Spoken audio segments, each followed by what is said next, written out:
Hotel Taj డెక్కన్లో Gulf కార్మిక సంఘాల నేతలతో సీఎం రేవంత్ రెడ్డి భేటీ అయ్యారు. సమావేశానికి TPCC working president MLC Mahesh Kumar Goud, Jeevan Reddy, MLA ఆది శ్రీనివాస్, గల్ఫ్ ఎన్ఆర్ఐ కార్మిక సంఘం నేతలు హాజరయ్యారు. గల్ఫ్ కార్మికుల సమస్యలను సీఎం స్వయంగా తెలుసుకున్నారు. గల్ఫ్ వెల్ఫేర్ బోర్డు ఏర్పాటు చేయాలని నేతలు ముఖ్యమంత్రిని కోరారు.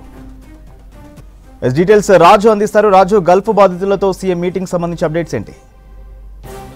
తెలంగాణలో కాంగ్రెస్ పార్టీ ఎన్నికల ప్రచారాన్ని మరింత వేగవంతం చేసిందని చెప్పాలి. ఇప్పటికే అన్ని పార్లమెంటు స్థాయిలో ఎన్నికల ప్రచారం చేస్తున్నాయి. మరొక వైపు అన్ని సామాజిక కోణంలో కావచ్చు, ఇతర అంశాలపైన కావచ్చు, అన్ని కోణాలలో ఓటర్లను టచ్ చేసే ప్రయత్నం చేస్తుంది. ప్రధానంగా గల్ఫ్ బాధితులను కూడా తెలంగాణలో కాంగ్రెస్ పార్టీ వారిపైన కూడా దృష్టి పెట్టినట్టు తెలుస్తుంది. ఇప్పటికే దుబాయ్కి వెళ్ళి PCC working president Mahesh Kumar Goud దుబాయ్లో తెలంగాణ ప్రాంతం నుంచి వెళ్ళి గల్ఫ్కు వెళ్ళిన కార్మికులతో కూడా 2-3 రోజుల క్రితం ఆయన భేటీ అయి మాట్లాడారు. ఇవాళ నేరుగా సీఎం రేవంత్ రెడ్డి గల్ఫ్ కార్మికులతోని కూడా ఆయనే హోటల్ తాజ్ డెక్కన్లో ఆయన భేటీ అయ్యారు. భేటీ కొనసాగుతుంది. ప్రధానంగా తెలంగాణలోని ఇటు కరీంనగర్ కావచ్చు, అదేవిధంగా నిజామాబాద్ కావచ్చు, ఈ 2 ఉమ్మడి జిల్లాల నుంచి ఎక్కువ మంది ఉపాధి కోసం గల్ఫ్ దేశాలకు వెళ్తుంటారు. అక్కడ కూలి పని చేసుకొని బతుకుతుంటారు. అంటే ఇక్కడ కుటుంబాలను వదిలిపెట్టి అక్కడికి వెళ్ళి పని చేసుకుంటూ 2-3 సంవత్సరాలకు లేదా 5 సంవత్సరాలకు తిరిగి వస్తుంటారు. కానీ చాలామంది నిరక్షరాస్యులు కావచ్చు, లేకపోతే అవగాహన లేక, విదేశాల్లో ఆ చట్టాలపైన అవగాహన లేక చాలామంది ఇబ్బంది పడుతుంటారు. చాలామంది జైల్లో కూడా మగ్గుతున్న పరిస్థితి కనబడుతుంది. అయితే 2014 తెలంగాణ వచ్చిన తర్వాత గల్ఫ్ బాధితుల పైన గత ప్రభుత్వం కావచ్చు, అటు గతంలో ఉన్న టీఆర్ఎస్ పార్టీ కావచ్చు, గల్ఫ్ బాధితుల సమస్యలను పైన పరిష్కారం చేస్తామని కూడా హామీ ఇచ్చి ఇప్పటివరకు చేయలేదు. సో ఇప్పుడు కాంగ్రెస్ పార్టీ తెలంగాణలో అధికారం వచ్చిన తర్వాత గల్ఫ్ బాధితుల సమస్యలపైన ఎక్కువగా దృష్టి పెట్టినట్టు దీన్ని బట్టి చూస్తే అర్థమైపోయింది. ఇప్పుడు పార్లమెంటు ఎన్నికల నేపథ్యంలో కూడా గల్ఫ్ బాధితుల సమస్యలు ఏంటి, అక్కడ వాళ్ళు ఎలాంటి ఇబ్బందులు పడుతున్నారు తెలుసుకునే ప్రయత్నం చేస్తుంది. వాళ్ళకు పూర్తిగా భరోసా, కాంగ్రెస్ పార్టీ తరఫున ఒక భరోసా ఇచ్చే కార్యక్రమానికి సీఎం రేవంత్ రెడ్డి ముందుకు వచ్చి ఆయన నేరుగా గల్ఫ్ కార్మికులతోనే ఆయన భేటీ అయినట్లు ఇప్పుడు దాన్ని బట్టి చూస్తే అర్థమైపోయింది. సో ఎందుకంటే ప్రధానంగా తెలంగాణలో నిరుద్యోగ సమస్య ఎక్కువగా ఉండడం వల్ల చాలామంది చదువుకోకపోవడం వల్ల కూడా ఇతర దేశాలకు ఉపాధి కోసం వెళ్తుంటారు. అందులో భాగంగానే ఎక్కువ గల్ఫ్ దేశాలకు వెళ్తూ చాలామంది ఇబ్బంది పడుతుంటారు. వారి అక్కడ చాలామంది ఇబ్బంది పడుతున్న సమస్యలపైన సీఎం నేరుగా తెలుసుకునే ప్రయత్నం చేస్తున్నారు. ప్రజెంట్ నాతోని రియాజ్ ఉన్నారు. అన్న, చెప్పండి, సీఎం గారు గతంలో ఎన్నడూ చూడలేదు గల్ఫ్ బాధితులతో కావచ్చు, గల్ఫ్ కార్మికులతో నేరుగా సీఎం భేటీ అయిన సందర్భం ఎప్పుడు చూడలేదు. ఇవాళ రేవంత్ రెడ్డి నేరుగా తాజ్ డెక్కన్లో గల్ఫ్ కార్మికులతో భేటీ అయ్యారు. దీన్ని చూసి ఎట్లా అర్థం చేసుకోవాలి? వాస్తవంగా గల్ఫ్ కార్మికులతోటి స్వయంగా ముఖ్యమంత్రి స్థాయి వ్యక్తి సమావేశం కావడం ఆహ్వానించదగ్గది. ఎందుకోసం పశ్చిమాసియా దేశాలు, ఈరోజు మనం ఏటైతే గల్ఫ్ కంట్రీస్ అంటున్నామో ఇవి పశ్చిమాసియా దేశాలు, ఆసియా ఖండంలో పశ్చిమాన్న దేశాలు.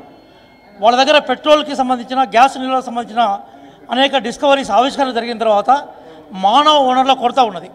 ఆ మానవ వనరుల కొరతలో భాగంగానే దక్షిణ ఆసియా దేశాలు, ప్రధానంగా దక్షిణ భారతదేశం, ప్రధానంగా తెలంగాణ నుంచి లక్షలాది మంది కార్మికులు అక్కడిపై పనిచేస్తూ ఉన్నారు.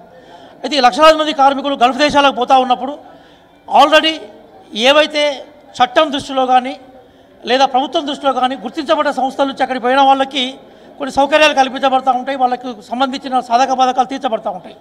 కానీ వీటితో సంబంధం లేకుండా కొంతమంది మధ్య దళారీల ద్వారా ఇక్కడ బతుకుల్లో కొంత ఇబ్బంది అయిపోయి అక్కడిపై ఉండే వాళ్ళకి ఏదైతుందో భాషాపరమైన ప్రాబ్లమ్స్, చట్టాల మీద అవగాహన లేకపోవడం వల్ల చిన్న చిన్న విషయాలకి జైళ్ళ పాలైన వాళ్ళు ఉన్నారు. లక్షలాది మంది కార్మికులు అక్కడ పనిచేస్తూ ఉంటే వేలాది మంది కార్మికులు రకరకాల కోణంలో జైళ్ళ పాలైపోయి కనీసం వాళ్ళు జైల్లో ఉన్న విషయం కూడా ఇక్కడ తెలియదు. తర్వాత కొంతమంది అక్కడ యజమానులు వాళ్ళు చెప్పిన పనులను కనుక చేయకుంటే వాళ్ళ మీద అక్రమ కేసులు బనాయించే సందర్భాలు ఉన్నాయి. కార్మికుల పట్ల దుర్మార్గంగా ప్రవర్తించే సందర్భాలు ఉన్నాయి. లేదా ఇక్కడ వాళ్ళ కుటుంబ సభ్యులకి ఏమైనా ఇబ్బంది ఉన్నప్పుడు అక్కడి నుంచి ఇక్కడికి వస్తే మళ్ళీ అక్కడికి వెళ్తే ఉద్యోగం పోవడం, అంతమంది పాత బాకీలు చెల్లించిన సందర్భాలు ఉన్నాయి. కాబట్టి తెలంగాణలో ప్రధానంగా పశ్చిమ తెలంగాణ అంటే ప్రధానంగా మనకు జగిత్యాల ప్రాంతం నుంచి మొదలుకుంటే నిజామాబాద్ వరకు, వేములవాడ, సిరిసిల్ల వరకు, ఇటు కరీంనగర్ వరకు, పెద్దపల్లి వరకు, కొన్ని సందర్భాల్లో వరంగల్ లాంటి ప్రాంతాలు, మరికొన్ని హైదరాబాద్ ఓల్డ్ సిటీలో కూడా లక్షలాది మంది అక్కడ పోయినారు. కాబట్టి వాళ్ళ దగ్గర నుంచి విదేశీ మార్గ ద్రవ్యం విపరీతంగా వస్తున్నది. మనకి వాళ్ళ శ్రమ ద్వారా ఏ డబ్బులైతే తెలంగాణకు వస్తున్నాయో వాళ్ళ రక్షణ కూడా చూపెట్టుకోవాలి. అంతకుముందు కేసీఆర్ గారు బొంబాయి, బొగ్గుబాయి అని చెప్పిన మాటలు మాట్లాడిన ఆయన గల్ఫ్ దేశాల్లో ఉండే కార్మికుల కోసం మేమేమో చేస్తాం అనుకున్నారు. నిజంగా గల్ఫ్ దేశాల్లో కూడా అప్పుడు ఎన్ఆర్ఐ డెవలప్మెంట్ వింగ్స్ అనేకం ఏర్పడ్డాయి. తెలంగాణ ఉద్యమానికి వాళ్ళు చాలా చిత్తశుద్ధితో పనిచేశారు. ఇదే పాత టీఆర్ఎస్ ఏలియాస్ బీఆర్ఎస్ వాళ్ళు గల్ఫ్ దేశాలపై ఫండ్స్ పట్టుకొచ్చుకున్నారు. కానీ వాళ్ళకు సాధక బాధకాలైనప్పుడు వాళ్ళ రక్తము చెమటగా మారి అక్కడ శ్రమను ప్రధానంగా చేసి సంపద క్రియేట్ చేస్తే సంపద భారతదేశానికి వచ్చినప్పుడు, తెలంగాణకు వచ్చినప్పుడు వాళ్ళ బాగోగులు మాత్రం ఫెయిల్ అయిపోయినాయి. ఈరోజు తెలంగాణ ముఖ్యమంత్రి రేవంత్ రెడ్డి గారు ఆ కార్మికులతో స్వయంగా మాట్లాడడం వల్ల ఏమైందంటే నిజంగా జైళ్ళల్లో ఎంతమంది మగ్గుతున్నారు, అసలు జైల్లో మగ్గే వాళ్ళ ఇన్ఫర్మేషన్ గవర్నమెంట్కి ఎంత ఉన్నది, ఆ నేపథ్యంలోనే మనకు గల్ఫ్ బాధితులకు ఏదైనా ఇబ్బందులు అయినప్పుడు గవర్నమెంట్ తక్షణమే స్పందిస్తుందా లేదా, అక్కడ అనుకోకుండా అకాల మరణం చెందిన జైల్లో మరణించిన వాళ్ళ శవాలను తీసుకొచ్చే ప్రయత్నాలు చేస్తున్నారా లేదా, వీటి మీద చర్చ జరుగుతూ ఉన్నది. అట్లాగే గల్ఫ్ బాధితులకు వాళ్ళకి ప్రధానంగా కొన్ని సంక్షేమ పథకాలు ఉండాలి. ఉదాహరణకు మేము మేనిఫెస్టో రాస్తా ఉన్నాం, నేను మేనిఫెస్టో కమిటీలో ఉన్నాం కాబట్టి గల్ఫ్ కార్మికులకు సంబంధించిన పిల్లలు ఎవరైతే ఉన్నారో వాళ్ళకు ఒక ప్రత్యేక పబ్లిక్ స్కూల్ ఏర్పాటు చేయాలని మేము డిమాండ్ చేశాం. ఎందుకంటే వాళ్ళు పాపం కష్టపడుతుంటారు, అక్కడ పిల్లలు ఇక్కడ ఏం చదువుకుంటారో అర్థం కాదు. కాబట్టి గల్ఫ్కి సంబంధించిన కార్మికుల పిల్లలు కనుక ఒక పబ్లిక్ స్కూల్ ఏర్పాటు చేస్తే పిల్లలు చక్కగా చదువుకునే అవకాశం ఉంటుంది. అది అంతర్జాతీయ ప్రమాణాలతో కూడుకుని ఉండాలి. కాబట్టి మొట్టమొదటిసారిగా నినాదం వరకే పరిమితమైన గల్ఫ్ బాధితులకు అండ ఏదైతే ఉందో అది ఆచరణ రూపంలో రావడానికి ఈరోజు ముఖ్యమంత్రి గారి సమావేశం అనేది నిజంగా మనం వెల్కమ్ చేయాల్సింది. తెలంగాణ వచ్చిన తర్వాత చాలామంది గల్ఫ్ బాధితుల సంఖ్య పెరిగిపోయింది. ఎక్కువగా ఉత్తర తెలంగాణ జిల్లాల్లోనే ఎక్కువగా బాధితులు కావచ్చు, కార్మికులు కావచ్చు గల్ఫ్ దేశాలకు వెళ్ళి ఉపాధి పొందుతున్నారు. అయితే తెలంగాణ వచ్చిన గత 10 ఏళ్లలో వాళ్ళ సాధక బాధకాలు ఎన్నడూ చూడలేదు. ఇప్పుడు కాంగ్రెస్ పార్టీ తెలంగాణలో అధికారంలో వచ్చిన తర్వాత మొన్న రీసెంట్గా దుబాయ్కి వెళ్ళి మహేష్ కుమార్ గౌడ్ వాళ్ళతోని భేటీ వాళ్ళ సమస్యలు కూడా తెలుసుకున్నారు. వాళ్ళ సీఎం కూడా తెలుసుకోబోతున్నారు. వాస్తవంగా ఎంతమంది అక్కడ జైల్లో మగ్గుతూ ఉంటారు అంటే వాస్తవంగా ఏంటంటే పశ్చిమాసియా దేశాలకు అంటే గల్ఫ్ దేశాలకు భారతదేశాల మధ్య ఉండే సంబంధాలు చాలా చారిత్రాత్మకమైనవి, అత్యంత ప్రాచీనమైనవి. లక్షల సంఖ్యలో అక్కడ ఉన్నారు. దాదాపుగా మనకు తెలిసి ఒక 4 నుంచి 5 వేల మంది జైళ్ళల్లో మగ్గుతున్నట్టుగా ఉన్నది. అందులో ఒక 3 నుంచి 400 మంది పరిస్థితి చాలా దుర్భరంగా ఉన్నట్టుగా మనకు వాళ్ళు చెప్తా ఉన్నారు. అంటే వాళ్ళు ఏ జైల్లో ఉన్నారో తెలియదు, వాళ్ళ కుటుంబ సభ్యులతో వాళ్ళ కమ్యూనికేషన్స్ కట్ అయిపోయినాయి, ఫోన్ కమ్యూనికేషన్ లేదు. అట్లాగే వాళ్ళకి ఏదైనా సాధక బాధకాలు అయినప్పుడు ఇమీడియట్గా స్పందించేందుకు వ్యవస్థ లేదు. అట్లాగే 300-400 మంది జీవితాలు అటు అసలు గల్ఫ్ దేశాల్లో ముగుస్తాయా, వాళ్ళ భారతదేశానికి వచ్చే అవకాశం ఉందా లేదు. మరి వాళ్ళు చేసే పొరపాట్లు ఏంటి అంటే చిన్న పొరపాట్లు ఏదన్నా చిన్న అంటే నేను ఇంతకుముందు చెప్పినట్టుగా భాషా ప్రాబ్లం వల్ల అంతర్జాతీయ ప్రమాణాలు, అంతర్జాతీయ మానవ హక్కులు కొన్ని ఉంటాయి, వాటి పట్ల అవగాహన లేకపోవడం వల్ల ఏమైపోతుందంటే వాళ్ళు బాధితులుగా మిగిలిపోయినారు.